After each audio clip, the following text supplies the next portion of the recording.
Assalamualaikum warahmatullahi wabarakatuh. Kita akan masuki materi kita yang baru, yaitu tentang larutan elektrolit dan non-elektrolit. Nah, anak-anak sekalian, selalulah bersemangat dalam belajar, karena apapun yang kita pelajari dengan niatan kita ingin meraih ilmu yang bermanfaat, maka sebenarnya itu adalah bekalan kita untuk kita lebih tahu, untuk kita lebih semangat dalam belajar. Nah, apa itu larutan elektrolit? Tentunya larutan ini sudah banyak kita jumpai dalam kehidupan sehari-hari, bahkan dalam hari-hari kita tidak lepas kita dari membuat larutan. Nah, di sini kita lihat daya hantar beberapa larutan, diantaranya adalah larutan garam dapur, larutan asam cuka, dan larutan garam. Bagaimana maksudnya ini? Kita lihat ketika kita melakukan sebuah percobaan, anak-anak di sini memang adalah hasil dari sebuah percobaan. Jadi ketika kita mencampurkan larutan garam dapur, ketika kita membuat asam cuka, ketika kita mencampurkan gula dalam air, nah kita akan melakukan percobaan itu dengan mengalirkan arus listrik ke dalamnya. Ketika arus listrik ini dialirkan ke larutan garam dapur, maka yang bisa kita amati adalah lampu itu menyala terang, kemudian timbul banyak gelembung gas. Maka jenis ikatan yang terjadi di antara garam dapur ini, yaitu antara senyawa Na dan senyawa Ca2, tidak lain jenis ikatanya adalah ionik. Dan bagaimana dengan asam cuka?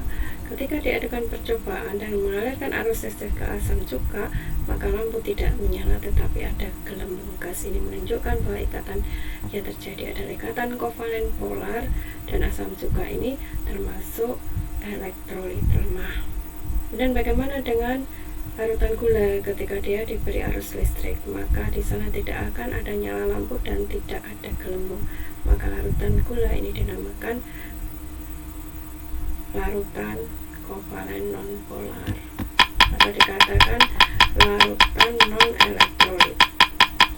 Apa sih bedanya larutan elektrolit dan non-elektrolit? Mari kita lihat bersama.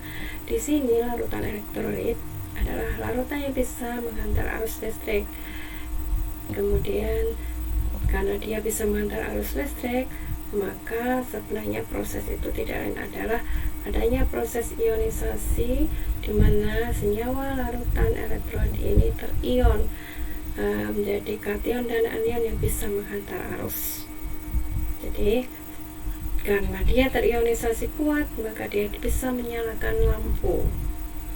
Ya, selain menyalakan lampu, otomatis ada gelembung gas yang banyak. Lalu bagaimana dengan larutan non-elektrolit? Tentu saja akan sebaliknya. Di sini tidak bisa menghantar arus listrik karena tidak terjadi proses ionisasi.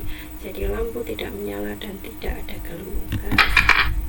Ya, jenis larutan berdasarkan daya hantar listriknya. Ada yang kuat dinamakan elektrolit kuat, ada yang elektrolit lemah, dan ada yang non-elektrolit. Ya, yang bisa kita amati seperti tadi dalam hasil percobaan, dia bisa menyalakan lampu dan ada gelembung gas. Ini dikatakan dia mengalami ionisasi sempurna di dalam air sehingga dia bisa menghantar arus. Nah, ini contohnya senyawa NaCl, HCl, NaOH, 2SO4, KCl. Nah, ini adalah reaksi ionisasinya, di mana ketika NaCl terionisasi dalam air, dia menghasilkan ion Na+ dan Cl-. Demikian juga NaOH menghasilkan ion Na+ dan OH-, dan seterusnya.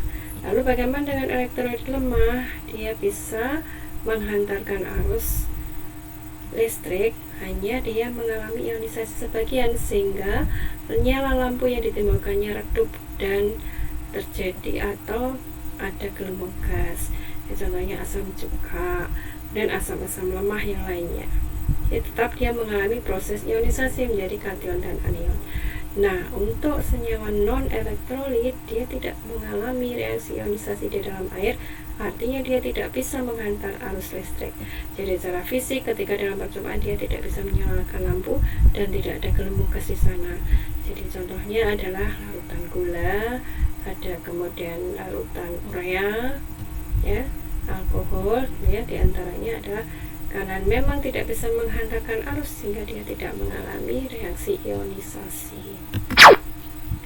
Nah, bagaimana sih sebenarnya dengan listrik menyawa ion? Contohnya kita lihat di sini, di mana di sini dalam slide ini adalah reaksi NaCl yang ada di dalam air. Jadi garam kalau dia dalam bentuk padatan dia belum bisa menghantar arus, tapi ketika dia dilarutkan dalam air dia akan terionisasi menjadi ion Na+ dan Cl-. Oke, kita lihat gambarnya di slide ini. Jadi muatan positif dan muatan negatif. Daya hantar listrik senyawa kovalen. Jadi asam cuka ini dikatakan senyawa kovalen. Tadi anak-anak yang bisa membedakan tentang larutan elektrolit dan non elektrolit. Tentunya ini adalah materi yang sangat-sangat mudah, sehingga kalian bisa mempelajarinya dengan mudah juga, bisa mencari soal-soal dengan mudah juga. Yang penting kalian tahu bagaimana beda antara lautan elektrolit dan non elektrolit dan bisa mengionkannya. Jadi sekali lagi, untuk larutan elektrolit dia mengalami ionisasi sempurna dalam air dan dia akan mengalami reaksi ionisasi menjadi anion dan kation. Semoga kajian ini bermanfaat buat kalian semuanya, menambah motivasi dalam belajar. Selamat belajar, sukses selalu. Assalamualaikum warahmatullahi wabarakatuh.